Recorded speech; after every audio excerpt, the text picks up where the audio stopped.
Apat na lalaki kabilang ang isang opisyal ng US Agency for International Development o USAID ang nag-plead guilty sa isang dekadang bribery scheme na umabot sa mahigit $550 million mula sa pera ng American taxpayers. Ayon sa US Department of Justice, kinilala ang mga suspect na sina Roderick Watson, isang contracting officer ng USAID, Walter Barnes at Daryl Britt, mga presidente ng kumpanyang Vestant at Aprio, at Paul Young, isang subcontractor.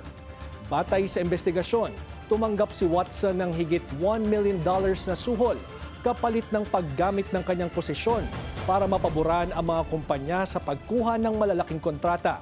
Pumayag na ring magbayad ng multang Aprio at Vestant at pumasok sa Deferred Prosecution Agreement sa ilalim ng Justice Department. Ayon sa mga opisyal ng US Justice Department at FBI, ang kaso ay halimbawa ng malalim na korupsyon sa gobyerno na bumabalik sa mga mamamayang Amerikano.